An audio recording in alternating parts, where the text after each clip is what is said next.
შეფასება გააკეთოთ მის ერთ-ერთ განცხადებაზე, რომ მან ბრძანა, რომ ქვეყნის საპარლამენტო მოდელზე გასვლა ამოქმედდება იქამდე, სანამ იქნება საპრეზიდენტო არჩევნები. თქვენ როგორ წარმოგიდგენიათ ეს პროცესი და ამას ცხადია დასჭირდება საკონსტიტუციო უმრავლესობის შეკრება. როგორ მოხდება ეს? მოდი დავიწყოთ იქიდან, რომ რეალურად საიდან გამომდინარეობს ეს საუბარი საერთოდ. ჩვენ ვიცით, რომ 2008 წელს ჩატარდა რიგარეში საპრეზიდენტო არჩევნები. რეალურად მიხეილ სააკაშვილმა ამ არჩევნებში მონაწილეობა მიიღო 5 წლიანი ვადის პირობებში. იმიტომ რომ საქართველოს კონსტიტუციაში ვადა პრეზიდენტის უფლებამოსილების განსაზღვრულია 5 წლით. შემდგომში არჩევის შემდეგ, როდესაც მან რეალურად მიხვდა, რომ აკონტროლებს თავიდან ბოლომდე მთელ საკანონმდებლო ხელისუფლებას, ვიცით, რომ შეიტანა ცვლილება და ვადა გაიხანგძლება და ვადის გახანგრძლივება არ მოხდა 1 ან 2 თვით. რეალურად თქვენ თუ დაიანგარიშებთ რეალურ ვადას, ეს არის 11 თვე და გამოდის, რომ პრეზიდენტის უფლებამოსილება უკვე 5 წელი კი არა, 5 წელი და 11 თვე აქვს, რაც იმას ნიშნავს, რომ დააკლდა 6 წლიან ვადას სულ 1 თვე. და აქაც უბრალოდ ყურს ატყუებს, რომ თითქოს ცოტა გადააცილა 5 წლიან ვადას, ცოტა კი არ გადააცილა, ცოტა დააკლო 6 წლიან ვადას, ესე ვთქვათ. ახლა ამ პირობებში, როდესაც ახალი ვითარებაა საქართველოში და რეალურად ხედავთ, რომ არჩევნების შედეგად საპარლამენტო არჩევნების შედეგად სხვა ხელისუფლება მოგვევლინა, როგორც საკანონმდებლო, ისე აღმასრულებელის ნაწილი და შეგნებულად საუბრობ ნაწილზე, იმიტომ რომ რეალურად საქართველოს პრეზიდენტს ძალიან დიდი ბერკეტები გააჩნია ჯერ კიდევ. ორი მოდელი იყო. ერთი სამართლიანობის აღდგენა იმ კუთხით, რომ ისევ 5 წლიან ვადაში ჩატარებული იყო საპრეზიდენტო არჩევნები და მეორე, რომელზეც საუბრობს ივანიშვილი. ახლა თუ ვიტყვით, რომ აუცილებელია დღეს კონსტიტუცია შეიცვალოს, იანვარში ჩატარდეს არჩევნები, ეს უბრალოდ ვერ მოესწრება, იმიტომ რომ არჩევნების ჩატარებას დანიშნავს, ამას თავისი პროცედურები აქვს, დროში გაწერილი საარჩევნო კოდექსის შესაბამისად და 20 იანვარს რეალურად ვერ ჩავატარებთ არჩევნებს. ფიზიკურად ვეღარ მოესწრება, სულ რომ მიხეილ სააკაშვილის სურვილიც იყოს.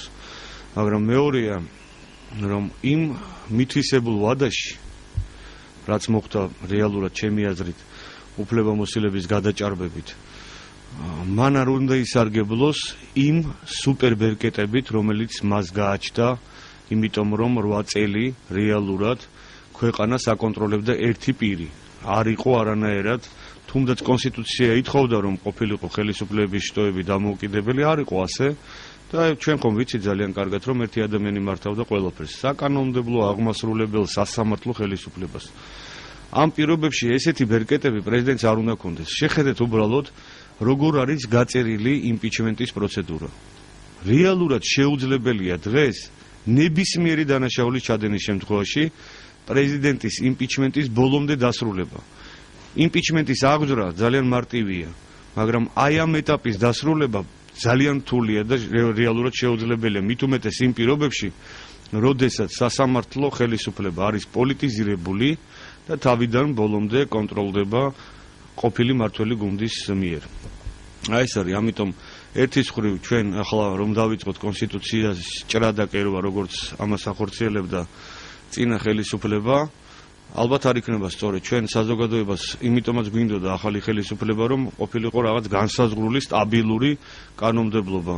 ამ პირობებში მე დადებითად ვაფასებ იმას, რომ ერთის მხრივ თუნდაც მიიყვანოს ის უზურპირებული დროით საკუთარი უფლებამოსილება ბოლომდე, ოქტომბრამდე, მაგრამ მეორეს მხრივ მას არ უნდა ქონდეს ის ბერკეტები, რომელიც მას აქვს, მით უმეტეს ისეთ პირობებში, როდესაც ამ ბერკეტებს იყენებს მხოლოდ ერთი რამის გამო, რომ რამენაირად პრობლემა შეუქმნას ახალ ხელისუფლებას, შეასუსტოს ქვეყნის განვითარება და მოახდინოს რევანში.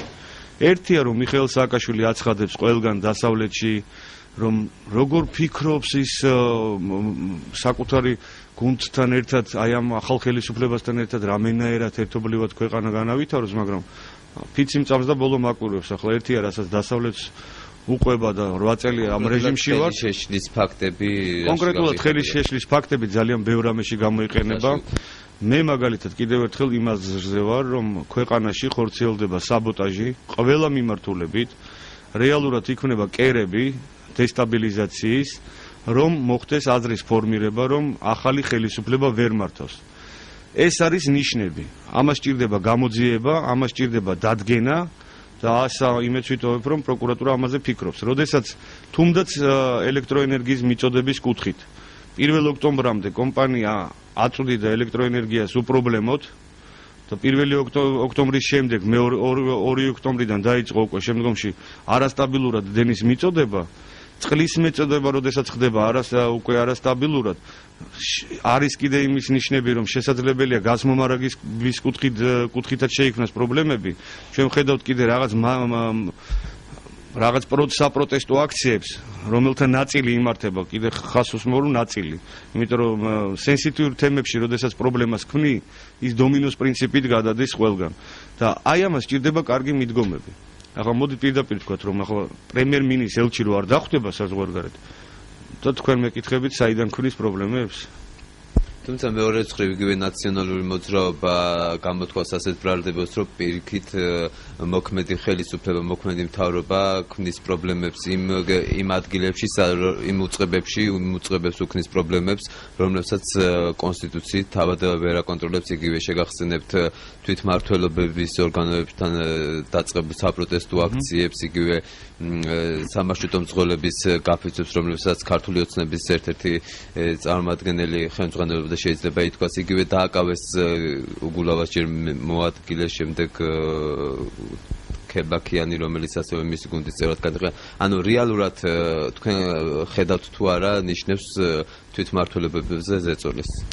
მოდით ესე ვთქვათ, რეალურად კანონი უნდა ბოლომდე დაიცვას ყველამ. როგორც ახალი ხელისუფლების წარმომადგენლება, ისე ძველი ხელისუფლების წარმომადგენლება.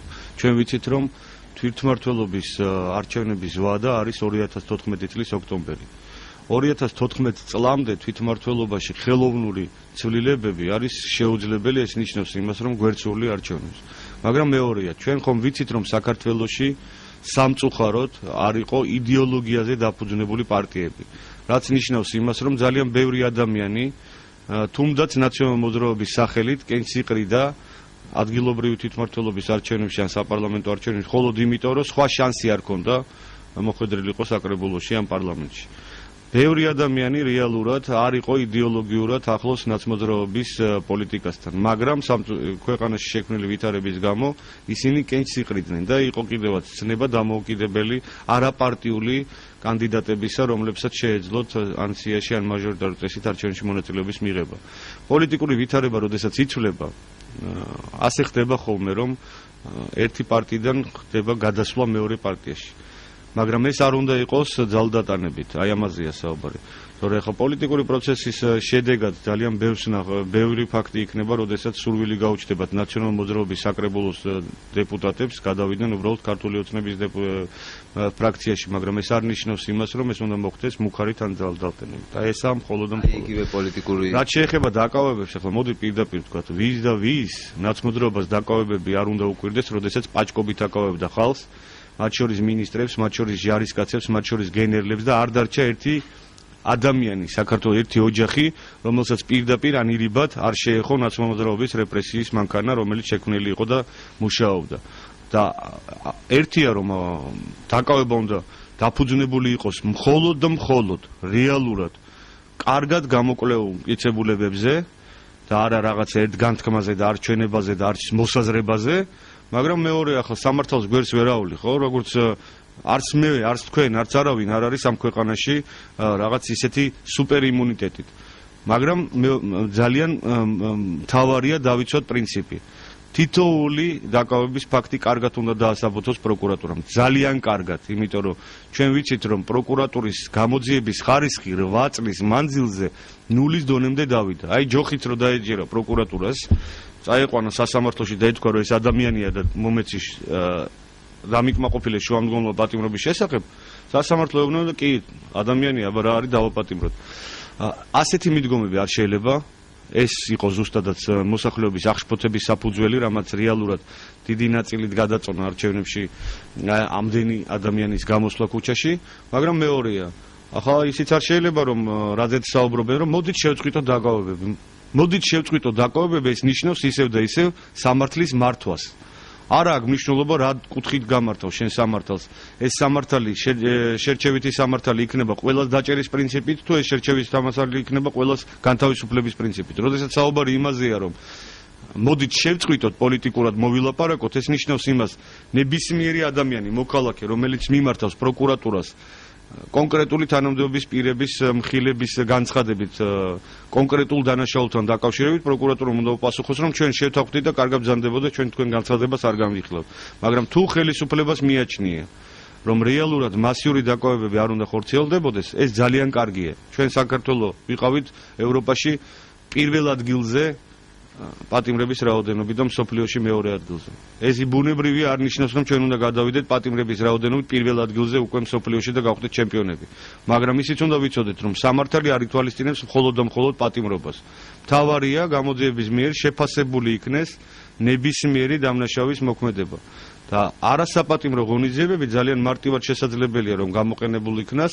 არ არის აუცილებელი რომ ყველა იჯდეს ციხეში, მე ამის მომხრე არა ვარ. თითოეული ადამიანის კონკრეტულ დანაშაულს ითვალისწინებს. დანაშაულის ითვალისწინებს, კი ბატონო, დანაშაულს ასჯელს ითვალისწინებს, ახლა ვიცით ჩვენ რომ ყველა მუხს აქვს საკუთარი სანქცია, მაგრამ ეს იმას არ ნიშნავს რომ არ აქვს ბერკეტები სასამართლოს, თუმცა პირობითი მსჯავრით შემოიფარგლოს. ეს საბოლოო არსებითი განხილვის შედეგად თუ ცნობს სასამართლო დამნაშავედ კონკრეტულ მსჯავრდებულს. მაგრამ მეორეა, თუნდაც აღკვეთი ღონისძიების სახით აუცილებელი არ არის ყოველთვის შუამდგომლობით შეხვიდე პატიმრობის მოთხოვნით. რამოდენიმე აღკვეთი ღონისძიება არის გაწერილი საქართველოს სისხლის სამართლის საპროცესო კოდექსში. პატიმრობა არის მხოლოდ უკიდურეს შემთხვევაში გათვალისწინებული. მეორეა რომ ახლა მე მაგალითად არ ვეთანხმები ბატონ ივანიშვილს იმაზე რომ ისაუბრობს რომ არა უშავს რომ ვიღაცებმა რომ ჯაიდინეს დაბალ დონეზე დანაშაული ჩვენ ამინისტიას გამოვაცხადოთ გააგრძელონ მუშაობა.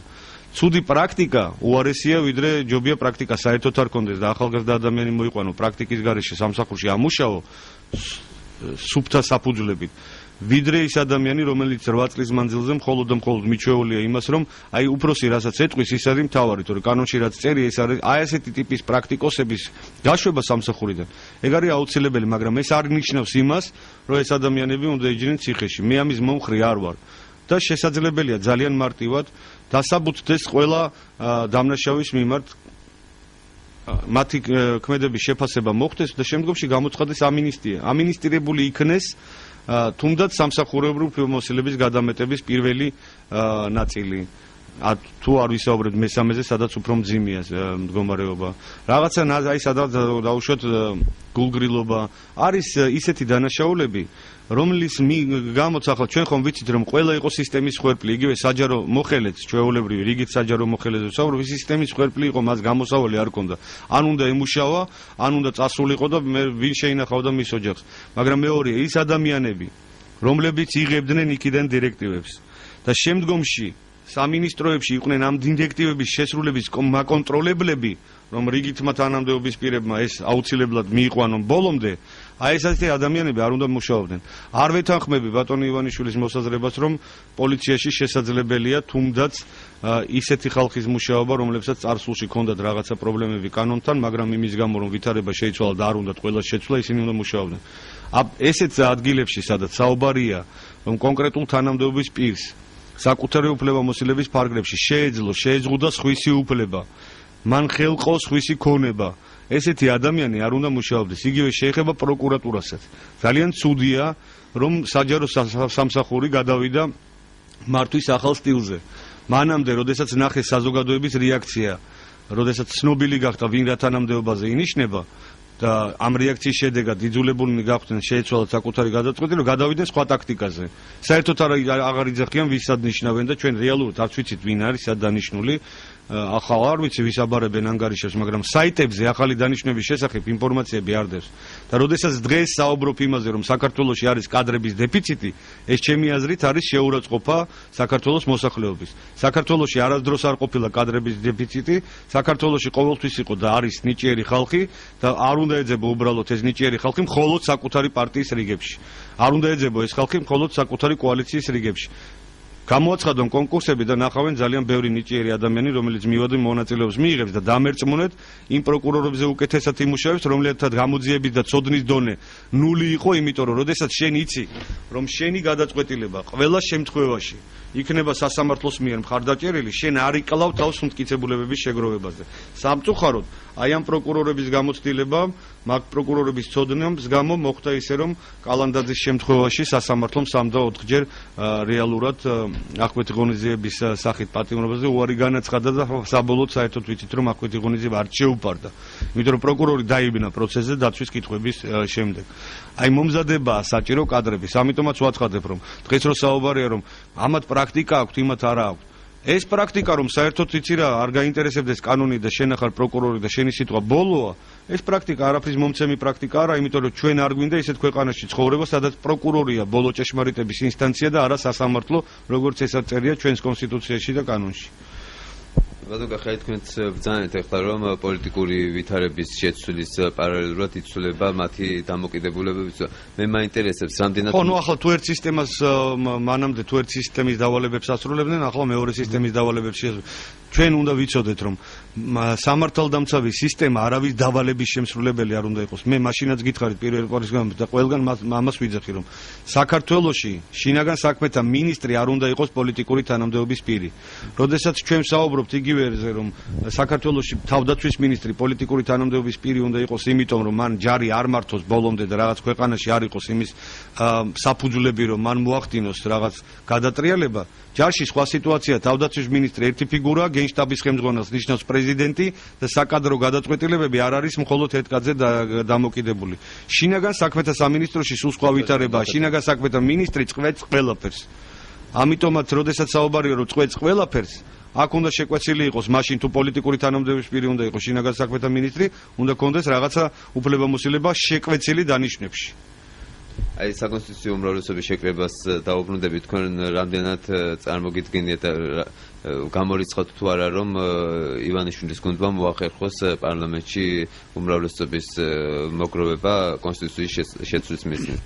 არ გამოურიცხავს სხვათა შორის, გამოსარიცხი ამ ქვეყანაში არაფერია, იმიტომ რომ ჩვენც ვიცით, რომ ნაცმოძრაობის გუნდშიც ძირითადად კი იყვნენ იდეოლოგიის მატარებლები პირველ 20 წელში, 30 წელში, მაგრამ შემდგომში სიებში იჯდა ხალხით, რომელსაც სხვა საშუალება არ ჰქონდა უბრალოდ რაღაც მიზეზების, არ ვიცი მე, სამსახურის მოძებნის მიზნით გახდნენ დეპუტატები, მაგრამ ეს იმას ანიშნავს, რომ ბოლომდე გაიზიარებენ ნაცმოძრაობის იდეოლოგიას იმ უკვე ახალ ვითარებაში, როდესაც მართველი გუნდი სხვა არის. ახლა ცოტა რთულია დღეს ვიდგე და ვისაუბრო კონკრეტულად ვინ დაუჭერს ხარს თუნდაც საკონსტიტუციო ცვლილებას, მაგრამ გართმუნებთ, რომ სიურპრიზები იქნება. შესაძლებელია ისეთმა ადამიანებმა დაუჭერონ, რომ დღეს ვერც წარმოგიდგენიათ, რომ ისინი რეალურად შესაძლებელი ყოფილიყო, რომ დაუჭერდნენ ხარს ახალი ხელისუფლების საკონსტიტუციო ცვლილებებს.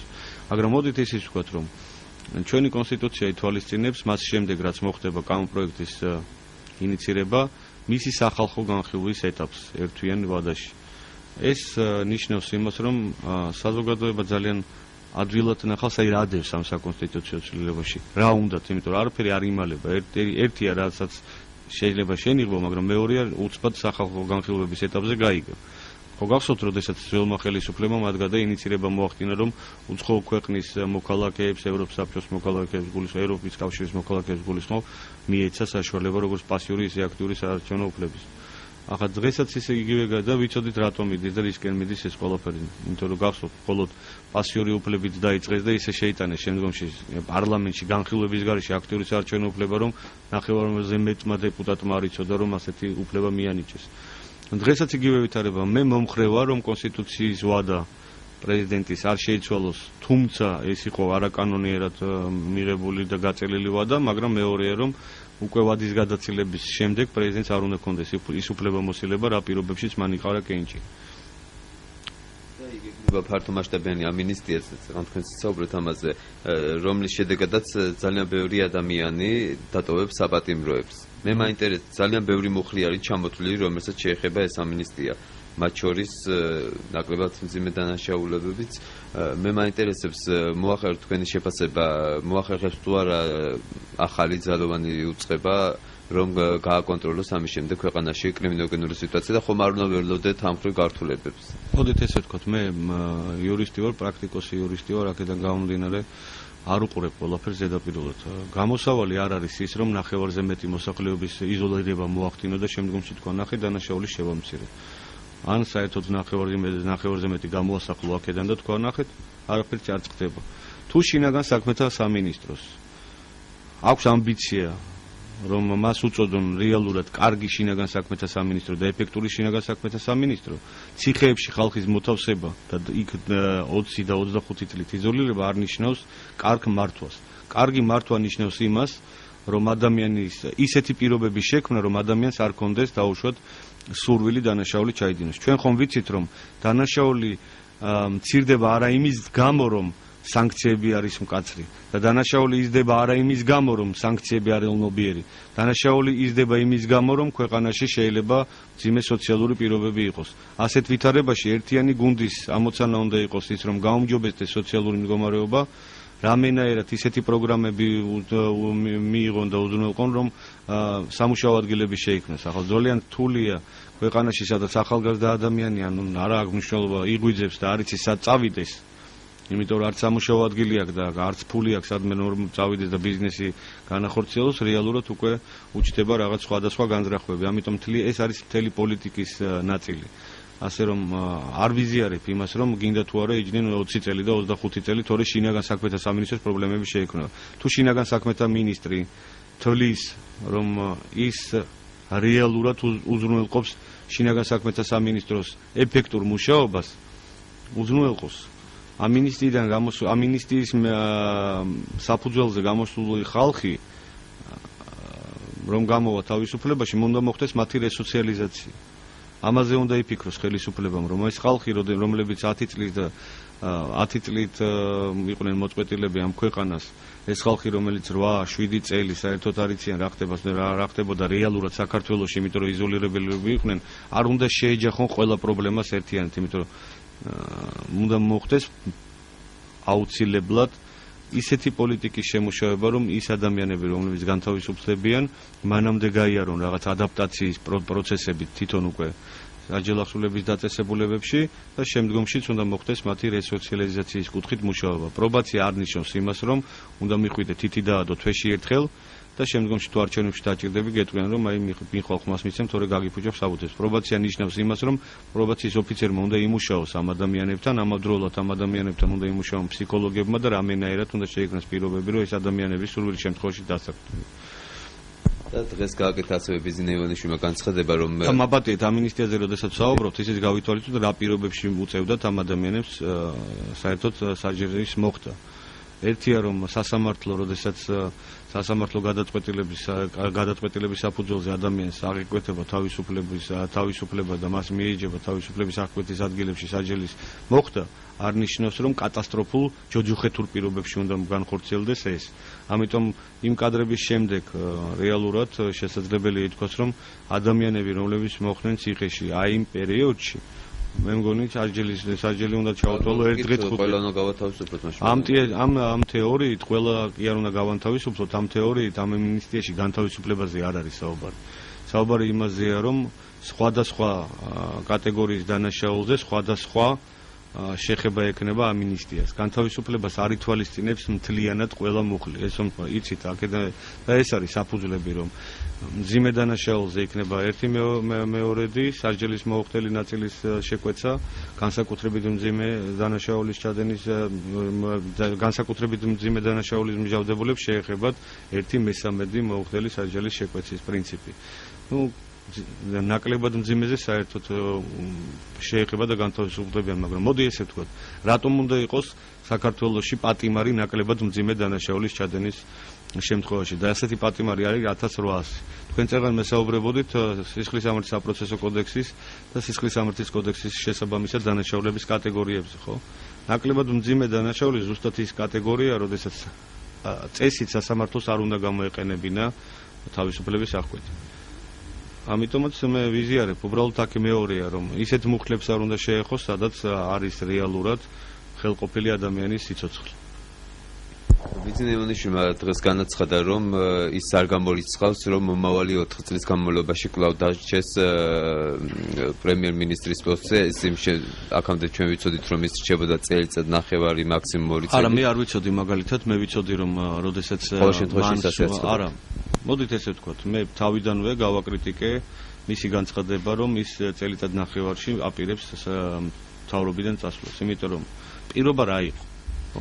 ქართული ოცნების ლიდერი არის ბიძინა ივანიშვილი და ვინაიდან საპარლამენტო არჩევნების შედეგად არჩეული დეპუტატების უფლებამოსილების ვადა არის 4 წელი, ბუნებრივია ის ხალხი, ვინც გავიდა არჩევნებზე, რომლებმაც დაუჭირეს მხარი ქართულ ოცნებას, რეალურად რითი იყვნენ მოტივირებულები. შესაძლებელია მხოლოდ იმითი, რომ ბიძინა ივანიშვილის იმედი ჰქონდათ და არა მთელი გუნდის, რომლის ხელმძღვანელიც ის გახდა. ლიდერს გულისხმობ. ასეთ შემთხვევაში, როდესაც წინა პირობა იყო ის, რომ მიეცით ხმა ქართულ ოცნებას, იმიტომ რომ აგერ ჩვენ მოვახდენთ რაღაცა სასიკეთო ცვლილებებს, ეს გულისხმობდა 4 წლიან ვადას. 4 წლიან ვადის დასრულების შემდეგ ეს უკვე მისი სურვილი იქნება, წავა თუ არ წავა, მაგრამ როდესაც შენ ამომრჩეველმა მოგცა ხმა 4 წლის პირობებში, მე ვფიქრობ, რომ 4 წელი უნდა დაასრულო ის ვადა. და რეალურად არ უნდა მიატოვო მდგომარეობა 1 წელიწად ნახევრის შემდეგ. ეს არ არის სწორი მიდგომა. უნდა სცე პატივი ამორჩევლის ხმას. და ამიტომაც ერთია, რომ ძალიან მეეჭვება, რომ წელიწად ნახევარში საქართველოში ისეთი ფითარება შეიქმნას, რომ მაინც და მაინც არ დაჭირდეს თუნდაც მისი უმრავლესობის კონტროლი. იმიტომ რომ ჩვენ ხომ ვიცით, რომ ერთადერთი იმ უმრავლესობაში ვისი აზრიც აინტერესებთ, ეს არის ივანიშვილი. ხო, წარმოიდგინეთ რა მოხდება, ივანიშვილი წავიდეს. მე ვფიქრობ, რომ წელიწად ნახევარში ისეთი სისტემა ვერ დაალაგდება, რომ თანამდებობის პირზე კი არ იყოს დამოკიდებული კონკრეტული სტრუქტურა. ჩვენი ამოცანა რა არის? ჩვენი ამოცანა არის ის, რომ მაქსიმალურად შევძლოთ ისეთი დემოკრატიული საფუძვლებისა და ღერძების ჩამოყალიბება, რომ ადამიანზე კი არ იყოს თანამდებობის პირზე და მის ნებაზე კი არ იყოს დამოკიდებული სისტემის პოლიტიკა. არამედ ის უნდა დაემორჩილოს უკვე მყარს დემოკრატიულ პრინციპსა და სისტემის პოლიტიკას. არ უნდა იყოს აი ეს არის ამოცანა და როდესაც აი ესე თუ მოხდება ის, რომ 4 წლის მმართველობის ვადაში ქართული ოცნება ჩამოაყალიბებს იმ პრინციპებს, რომ ყველა შტო იყოს დამოუკიდებელი, სასამართლო, აღმასრულებელი, საკანონმდებლო, მაშინ კი ბატონო უკვე მივიღებთ ისეთ მდგომარეობას, რომ სხვა ვიღაცა რომ მოვა ხელისუფლებაში, მას არ ექნება საშუალება შეცვალოს რაღაცა და საკუთარ გემოვნებაზე რომელიმე ხელისუფლების პოლიტიკა გაატაროს. უნდა იყოს საქართველოში აუცილებლად მყარი დემოკრატიული საფუძვლები, როდესაც არავისი ბედი არ იქნება მაგალითად რომელიმე კონკრეტული პოლიტიკოსის ან თანამდებობის პირის ხელში. და უნდა ვიცოდეთ, რომ საბოლოო ჭეშმარიტების ინსტანცია საქართველოში არის სასამართლო და არა კონკრეტულად რომელიმე თანამდებობის პირი. მინდა ასევე გითხოთ სახალხო დამცველის კანდიდატთან დაკავშირებით ატეხილი ხმაური, ასე ვთქვათ, ნინა ხატისკაცის მეუღლე დაინიშნა მესტიის გამგებლად, ამასთანავე როგორც ამბობენ და ეს ასეც ითქვა, რომ პირველი ერთადერთია ქალბატონი ნინა, რომელიც დაიბარეს პარლამენტში საპარლამენტო უმრავლესობამ გასაუბრებას, ის არის უალტერნატივო კანდიდატი, როგორც ამბობენ საპარლამენტო უმრავლესობისთვის. ხომ არ არის ეს გარკვეულწილად საქმე, ხომ არ გვაქვს ინტერესთა კონფლიქტთან? ამაზეც იყო მინიშნებები. მოდით ესე ვთქვათ, რომ ერთის მხრივ გამგებელი არის ეს პროცესი როგორ შეაფასებთ? გამგებელი არ ინიშნება აღმასრულებელი ხელისუფლების მიერ. გამგებელი ინიშნება საკრებულოს მიერ გამოცხადებული კონკურსის შედეგად. და საკრებულო ნიშნავს გამგებელს რეალურად, მიუხედავად იმისა, რომ წინა ხელისუფლება რატომღაც აცხადებდა, რომ გამგებელი არის პოლიტიკური თანამდებობის პირი, რეალურად თვითმმართველობის კანონში წერია, რომ გამგებელი უნდა იყოს მეურვე, უბრალოდ კარგი მეურვე, რომელიც დადებს გეგმას რაიონის განვითარებას. ამ შემთხვევაში რეალურად სამართლებრივ კონფლიქტს მე ვერ ხედავ, სამართლებრივ. იმიტომ რომ ჩვენთან არეგულირებს ამ კონფლიქტის წესებს კანონმდებლობა ბატონო? კი ბატონო, ქართული ოცნების წევრია, მაგრამ 8 წელია მხოლოდ ნაციონალური მოძრაობის წევრის პირობებში თუ გახდებოდი რაღაცა, არ ვიცი, მე ნებისმიერ სამსახურში, თუმდაც რიგით მე მუშაკად რო გემუშავა, უნდა ყოფილიყავი ნაცმოძრაობის აქტივისტი, რომელიც დაიფიცებდი 10 ჯერ, რომ დიახ, დედას გეფიცებით ნაცმოძრაობას უწევდა. იმიტომ რომ ის ალბათ ნაციონალური მოძრაობა უკვე აღარ არის ხელისუფლებაში. კი ბატონო, და ამ პირობებში მოგახსენებთ, ახლა ერთი ოჯახის წევრი, როდესაც სადმე მუშაობს, ეს იმას არნიშნავს, რომ მეორე ოჯახის წევრს უნდა შეეკეცოს უფლება. ჩვენთან არ რეგულირებს ინტერესთა კონფლიქტს კანონმდებლობა. თუ კანონმდებლობის ჭრილში პრობლემა არ არის, მეორეა მორალურ ჭრილში როგორ გადაწყվეთ ამ საკითხს ოჯახი. ამ შემთხვევაში ეს მათი გადასაწყვეტი. რაც შეეხება თვითონ ნინა ხატისკაცის უალტერნატივო სახალხო დამცველის პოზზე დანიშნოს, ეს ესე არ არის. ეს ესე არ არის, ეს არ ვიცი მე ვისი მოსაზრება, მე რამდენადაც ვიცი და მქონდა ჩვენ ბატონ ივანიშვილთან შეხვედრის საშუალება. ვთხოვეთ, რომ რამენაერად მეცე საშუალება სხვა კანდიდატებსაც თუნდაც მიიღონ მონაწილეობა საპარლამენტო დისკუსიებში ამ საკითხთან დაკავშირებით. მას ჰქონდა არასწორად მიწოდებული ინფორმაცია ბატონ უჩანანოაშვილთან დაკავშირებით, რომ თითქოს და უჩანანოაშვილმა საერთოდ არ იცის ენები და მან შემდგომში შეცვალა პოზიცია და თქვა, რომ კი ბატონო, ჩვენ მზად ვართ მოვისმინოთ საზოგადოების კანდიდატების მოსაზრებები და პროგრამა სახალხო დამცველის კანდიდატებს გულისხმობ. ეს არნიშნავს, რომ საზოგადოების მხოლოდ ერთი უნდა იყოს საზოგადოებინა არჩეული. საზოგადოება იმიტომაც არის საზოგადოება, რომ მრავალფეროვანია და ყველა საკუთარი დაუშვათ მოსაზრება აქვს. ამიტომაც ნება იბოძოს უმრავლესობამ და ყველას მისცეს საშუალება რეალურად მიიღოს მონაწილეობა იმ შერჩევის პროგრამაში და შემდგომში უკვე უნდა გადაწყვიტონ ის და შეჯამდნენ ისეთ კანდიდატზე, რომელიც მისაღებია ძირითადად მოსახლეობისთვის. სახალხო დამცველი არ არის მართველი გუნდის პოლიტიკის გამტარებელი. სახალხო დამცველი ზუსტად ის ადამიანია, რომელმაც უნდა უზრუნველყოს მართველი გუნდის პირობებში ადამიანის უფლებების ბოლომდე პატივის დაცვა. ბოლოს მინდა ჩაიკითხოთ პოლიტპატიმრების გათავისუფლებასთან დაკავშირებით. ეს პროცესი გადაიდო ამ მიმდინარე სასეზიო კვირაში უნდა ყოფილიყო ამის დამტკიცება და გადაიდო შემდეგი კვირისთვის. თქვენ როგორ აფასებთ ამ პროცესს და ის რომ დატოვა ორმა გავლენიანმა არასამთავრობო ორგანიზაციამ სამუშაო ჯგუფი? მოდით ესე ვთქვათ, რომ კლასიფიკაცია გავლენიანმა და არაგავლენიანმა არასამთავრობო ორგანიზაციებმა ეს ზუსტად ის არის, რომ გავლენიანი და ორგანიზაციები არიან. მოდით ესე ვთქვათ, რომ ახლა გავლენიანები არიან, კი ბატონო, გეთანხმებით, რომ კარგი ორგანიზაციებია, მაგრამ მეორეა. ახლა ესე არ უნდა გადაწყდეს საკითხი, რომ ორმა დატოვა დანარჩენები იქ ვინც იყვნენ ვერაზროვნებდნენ და ამიტომ არ უნდა იყოს მათი მოსაზრება გათვალისწინებული. სიღრმისეულად ხდებოდა საქმეების კიდევ ერთხელ მოგახსენებთ, თუ მომცემთ საშუალებას სიამოვნებით ვისაუბრებ ამ თემაზე, იმიტომ რომ მე გახდით ამ კომისიის წევრი. როდესაც საუბარია პოლიტიკურ სტატუსის მინიჭებაზე, ეს იმას არ ნიშნავს, რომ ადამიანი უნდა განთავისუფლდეს საერთოდ და რეალურად ძირითადად დევნილებზე იყოს საუბარი. ეს კომისია და საერთოდ ეს სტატუსი არ წყვეტს დამნაშავე იყო თუ არა ადამიანი. ამ კომისიის ამოცანა იყო სტატუსის მინიჭების ამოცანა იყო, რომ სხვათა შორის ევროპის საპარლამენტო ასამბლეის რეზოლუციის შესაბამისად რამდენად შესაძლებელია იკვეთებოდა პოლიტიკური მოტივები კონკრეტული პირის საქმეში. არამტკიცებულებების შეფასება ჩაიდინა თუ არა ამ ადამიანმა დანაშაული. ეს ჩვენი საქმე არ არის. საქართველოს სისხლის სამართლის საპროცესო კოდექსში მე-19 მუხში წერია, რომ ერთადერთი ხელისუფლება, რომელსაც აქვს უფლება ცნოს ან არ ცნოს ადამიანი დამნაშავედ, ეს არის სასამართლო. ვერც კომისია, ვერც პარლამენტი ვერ გადაწყვეტს, არის თუ არა ადამიანი დამნაშავე ან უდანაშაულო. ამ კომისიის ამოცანა, ადამიანის უფლებათა დაცვის კომიტეტის ამოცანა იყო იმ ჯავდებულების საქმეებში პოლიტიკური მოტივების მოძებნა ევროპის საპარლამენტო ასამბლეის რეზოლუციის შესაბამისად და არა რაღაც აბსტრაქტულ მოცემულობაში. კონკრეტულად მოდით ვთქვათ, თუნდაც ირაკლი ოქროაშვილის მაგალითზე. ჩვენ ხომ ვერ ვიტყვით, რომ ირაკლი ოქროაშვილი არასდროს არაფერი დანაშაული არ აქვს ჩადენილი, ამის უფლებაც არ გვაქვს ჩვენ. მაგრამ მეორეა, ვარაუდი, ირაკლი ოქროაშვილი რომ ყოფილიყო საქართველოში და არ წასულიყო, მიეცემოდა თუ არა საშუალება მას რეალურად რომ მისი საქმე განეხილა ობიექტურ დამოუკიდებელ სასამართლოს. მიეცემოდა, არ მიეცემოდა. იყო თუ არა გარანტია, რომ ირაკლი ოქროაშვილის საპყრობილეში შეექმნებოდა პრობლემები კონკრეტულად ფიზიკური და ფსიქოლოგიური ზეწოლის კუთხით. იყო, არ იყო. ასე რომ აი ასეთი კატეგორიებით იმიჯელა რომ პოლიტიკური დევნილის და პოლიტიკური პატიმრის სტატუსი მიანიჭა, მაგრამ ეს იმას არ ნიშნავს რომ შეიჭრა მტკიცებულებით ნაწილში და განიხილო იყო თუ არა ადამიანი დამნაშავე.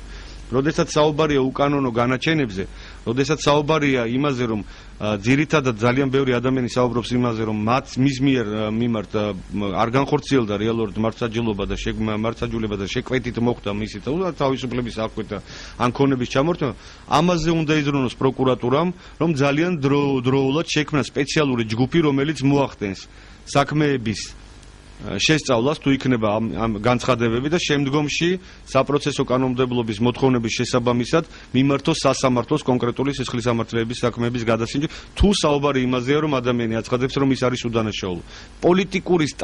პოლიტიკური პატიმრის სტატუსი ამას არ იძლევა უდანაშაულობის გარანტიას და პრეზუმპციას.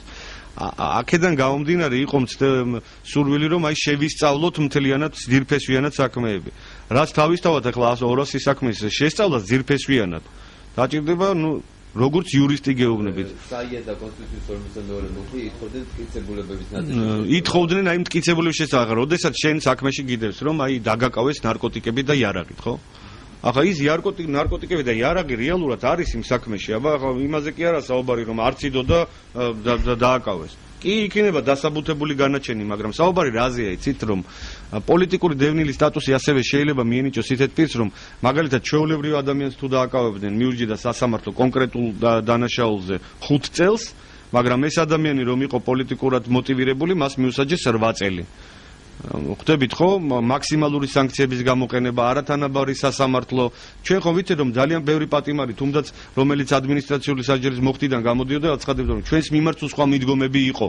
ეხლა იყვნენ პატიმრები ყველა ძალიან ცუდ მდგომარეობაში, მაგრამ იყვნენ პატიმრები რომ აი ამ მძიმე მდგომარეობიდან კიდევ უფრო მძიმე მდგომარეობაში იყვნენ. აი ამაზეა საუბარი, რომ განთავისუფლებაზე რომ შენ უკვე საერთოდ არაფერი არ აქვს ჩადენილი და რეაბილიტაცია მოხდა შენი და შენ არ ითვლები ნასამართლები, ამ კომისიას არ ქონდა. ის ადამიანი ყველა ნასამართლებლად ჩაითვლება და შემდგომში თუ სურვილი ქონდა რეაბილიტაციის, უნდა მიემართა ისევ სასამართლოსთვის და იქ მიეღწია გამომართლებელ რაღაც პატიმრებამდე მიდიოდა ინფორმაცია თქვენს რა. ახლა პატიმრებამდე მიდიოდა ინფორმაცია, თქვენ იცით რომ 51 კაციანი მონიტორინგი ჯგუფია შექმნილი და რეალურად ის ჯგუფი ყოველდღიურად პატიმრებთან ურთიერთობს და გაცვლა-გამოცვლა მიდის აზრების, როგორც იქიდან, ისე აქედან, როგორც საზოგადოება იგებს პატიმრების მდგომარეობას, ისე პატიმრები იგებენ რაღაც პროცესებს ქვეყანაში. ის რომ კონკრეტულად რა ითქვა, მე ამის შესახებ არ ვიცი. ახლა რას გულისხმობდნენ? მე ერთი რამე შემიძლია განვაცხადო, გუშინ გაიჟღერა აზრი რომ რაღაცა კვოტებზე იყო საუბარი. მოდით ესე ვთქვათ რომ და სხვათა შორის ყველაზე უცნაური ის იყო რომ ამაზე საუბრობდა საყვარელიძე, რომელიც იყო მთავარი პროკურორის მოადგილე. რომ თურმე კომისიის წევრებს ჰქონდათ კვოტები, რომ საკუთარი ნათესავები ჩაესვათ ამ კვოტებში. ნუ ახლა არ ვიცი რა პრაქტიკიდან გამომდინარე, აი პრაქტიკას შევეხეთ. საუბრობს იმ ასეთ სიების შედგენაზე. სხვათა შორის ძალიან ბევრი მომისმენია, თუმდაც შეწყალების კომისიის წევრებისგან და ელენე თევდორაძესგან, რომ პროკურატურიდან მოდიოდა სია, მათი სიის იგნორირებით და ასე ხდებოდა შეწყალება, ალბათ ამ გამოცდილების საფუძველზე ისაუბრა საყვარელიძემ. ეს ისეთი თემებია. ქთამი კვოტა, რომელიც არ იმალება. გამორიცხულია რომ ვინმეს ფული გამოართვას და ეს დარჩეს საერთოდ არავისთვის გაუგება. ეს არაფერი არ იმალება. ასე რომ ამაზე საუბარი მე მგონი ცოტა არასწორია, მით უმეტეს ჩვენ ვიცით რომ ფული რო ქონოდა იმ ხელისუფლების პირობებში, კვლელიც კი გამოვიდოდა ქუჩაში, ოღონდ ფული გადაეხადა, ოღონდ გააჩნია კიდე რამხელა ფულს გადა. აი შეხედეთ სასამართლოს მიდგომებს. რეალურად დღეს ძალიან კარგია რომ სასამართლო არ არის ისე იგივე პროკურატურის ეკო როგორც ჩვენ ხედავთ, მაგრამ შეხედეთ აი იგივე მოსამართლეების საკითხები რომ განვიხილოთ, რომლებიც მუშაობენ ახკვეთ ღონისძიებაზე, ხო? აი ძალიან გთხოვთ ჟურნალისტები ბრძანდებით. კონკრეტული გვარები მოსამართლეების, რომლებმაც პროკურატურის შუამდგომლობაზე ახკვეთის ღონისძიების სახით პატიმრობა არ დააკმაყოფილეს და შეუცვალეს უფრო მსუბუქი. ეს ცუდი არ არის, კარგია კიდევ ერთხელ ვადასტურებ. შეისწავლეთ მათი საქმიანობა დანიშნვის დღიდან 1 ოქტომბრამდე, საერთოდ გაბედა თუ არა რომელიმე მათგანმა ერთი მაინც პრეცედენტი იყო თუ არა, როდესაც პროკურატურა მიმართა ახკვეთ ღონისძიების სახით პატიმრობით ან სხვა ახკვეთი ღონისძიება, სასამართლომ უფრო ნობიერი ახკვეთი ღონისძიებით შეუცვალა. პროკურატურამ მოითხოვა, არ დაგავიწყდეთ. მე ვსაუბრობ იმაზე კი არა, რამდენი ახკვეთი ღონისძიება არასაპატიმრო იყო. მე ვსაუბრობ იმაზე, რამდენი როგორ გაბედა თუ არა რომელიმე მოსამართლემ პროკურატურის შუამდგომლობა შეეცვალა. ამაზეა საუბარი, თორე იყო რა თქმა უნდა საპროცესოების და რაღაცა იქ მე ვსაუბრობ იმაზე, როდესაც პროკურატურას ჰქონდა სურვილი ერთი აღკვეთი ღონისძიების და სასამართლომ შეუფარდა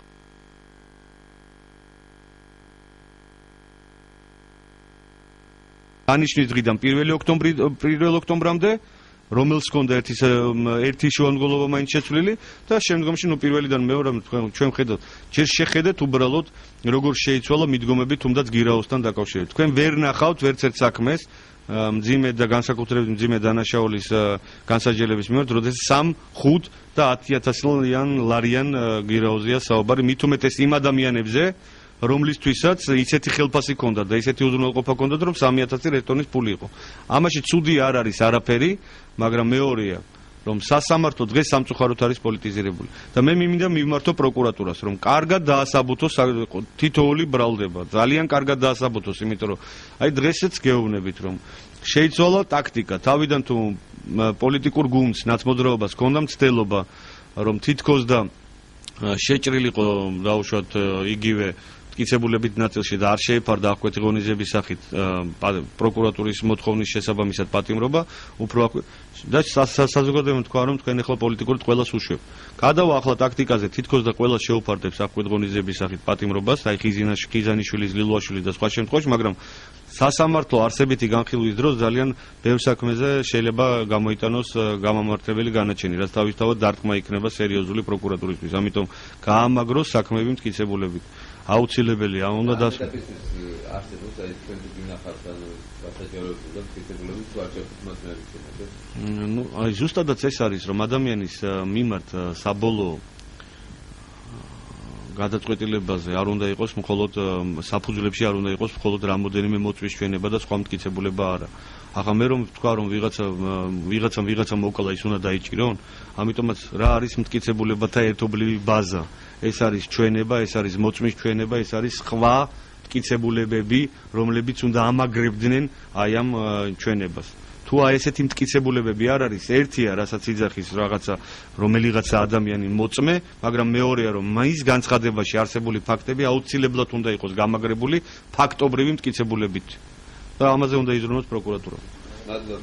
დიდი მადლობა, მაპატივით გამიგზავნეთ.